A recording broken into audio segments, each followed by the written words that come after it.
Ministro, it's Congressman Abante. Then we'll proceed with another presentation.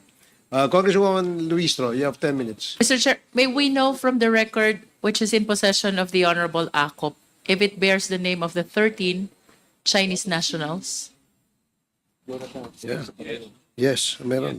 Your Honor, the names of the 13 Chinese nationals are enumerated. So would it be possible, Mr. Chair, that we verify as to the travel records of these Chinese nationals with the Bureau of Immigration? Will that be possible, BI? With that, Mr. Chair, I respectfully move for that we request for the travel records of these 30 nationals with the Bureau of Immigration. 13 national. At least we see some proof that they are alive.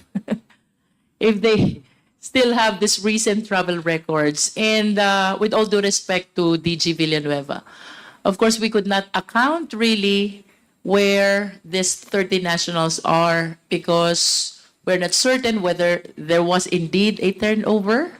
Sila po ba'y nasa Pilipinas ngayon? O sila po ba'y nasa China na? Sila po ba'y buhay? O sila po ba'y patay?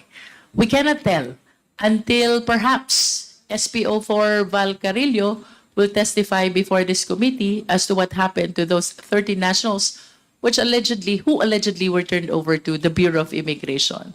I lament that we have the Bureau of Immigration here, but he seems to be unaware at all about the alleged turnover of these 30 nationals.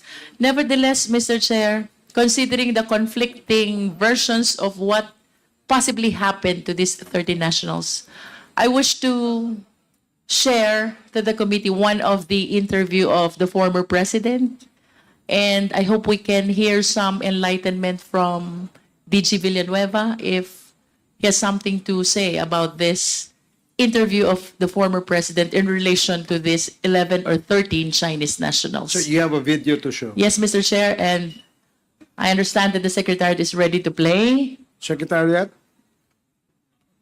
For the guidance of everyone, hinahanap po natin kung nasan yung 11 or 13 Chinese nationals who were allegedly turned over to the Bureau of Immigration after the Dumoy raid on December 31. What's the year, Mr. Chair? 2004. Nila na ginawa mo. Kaya yung sa Dumoy, inubos ko talaga.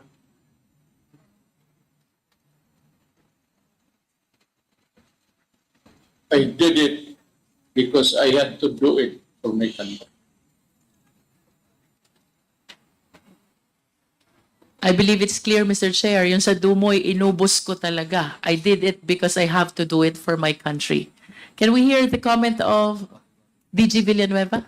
Mr. Chair, kilala naman natin si Presidente. May rhetoric talaga yan para makita. But ang sinasabi ni President is Dumoy Laboratory. Talagang patay lahat yung naandun, Mr. Chair. Hindi doon sa kung saan na area. So yun yung, I believe that's the context. But knowing him, talagang ganun magsalita, sir. Mr. Chair, patay yan. Akong bahala dyan. Mga ganun usually. Mr. Chair. Tatapon ko sa helicopter yan. Mr. Chair, naniniwala ba si General Wilkins na rhetoric lang yon? Naniniwala kayong rhetoric lang yon? Yung Dumoy, Mr. Chair, is... Binanggit mo rhetoric eh. Yun So, nga. alam mo yung utak ng dating Pangulo? Mr. Chair, I'm talking about Dumoy Laboratory. You are talking about what the President said. Doon sa Dumoy Laboratory, Mr. Dali Chair. lang. Pinanggit kanina ni Congresswoman Luistro Pinakita sa iyo yung video Nakita ron na ubos ko talaga. You were not referring to Dumoy. You were referring to the statement of the former president. And you said it is just rhetoric. Rhetoric lang ba yun? I'm just asking. Yes, Is Mr. that rhetoric, Mr. Chair? Mr. Chair, Sa'yo. Sagutin mo ako. Yes or no, is that rhetoric? Mr. Chair, yung sinasabi ni Presidente during that time was in Dumoy. My goodness, you're impossible. You are very impossible. Sasagutin mo lang ako eh. Binanggit mo, rhetoric eh. Alam mo naman si Presidente. Binanggit mo, alam nyo naman si Presidente. Alam mo ang utak ng dating Pangulo? Rhetoric lang pa yung sinabi niya? I'm sorry for the word, Mr. Chair. Ayun. I'm sorry for the word. Salamat. Mr. Chair, just a very short interjection if my good friend Congresswoman Jinky Luistro would allow me. Well, the committee, Your Honor, does not really allow interjections. But since the good Congresswoman from Batangas allowed you to, then perhaps if it is maybe 30 It's very- seconds short, that you can... It's very, very short, Mr. Chair. Can we play again the video? Sige. Please play the video again.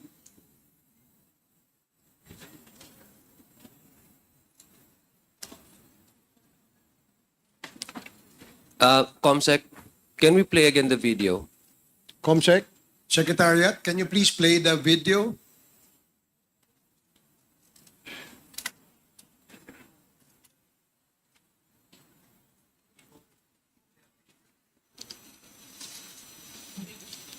The video that was just shown earlier, Mr. Chair, where the President mentioned about naubos ko lahat. Hindi nila na ginawa mo. Kaya yung sa Dumoy, inubos ko talaga.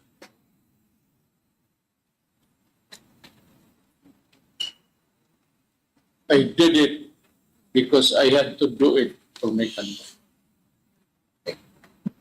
Mr. Chair, just want to be clarified because we apparently have a scenario here where there are 11 Chinese nationals that were turned over and there are also killed foreign nationals in Dumoy. I just want to be clarified because DJ Wilkins mentioned categorically that the president was specifically means Dumoy. Can we put that into record, Mr. Chair, that he knows exactly what the president was talking about? Because the premise of the question of Congresswoman Jinky was about the 11 Chinese nationals. We did not know where they are, whether they're really alive or if they were, killed. Just to put into record, Mr. Chair, that the DG Wilkins Villanueva knew exactly categorically what the president was referring to. Mr. Chair, what I hear, if I can hear it right, yung pinag-uusapan dito, Mr. Chair, issue sa Dumoy. That is why, nung pinakita yung video ng presidente na inubos ko lahat sa Dumoy, talagang ubos lahat, Mr. Chair. It's not in Arlene apartment or what. It's in Dumoy na anti-drug operation, clandestine laboratory operation, Mr. Chair. That's what I'm saying, Mr. Chair. Okay, but you did the operation in Dumoy, right? Yes, Mr. Chair.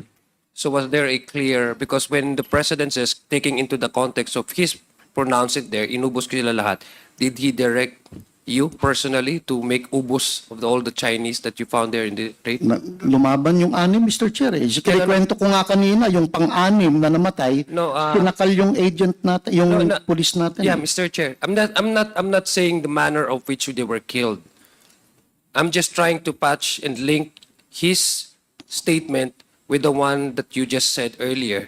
Kasi ang sinabi niya, inubos ko sila lahat.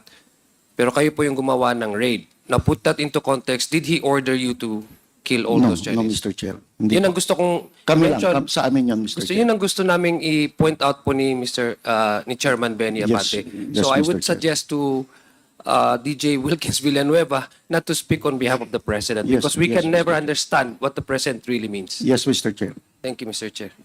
Okay, Mr. Chair.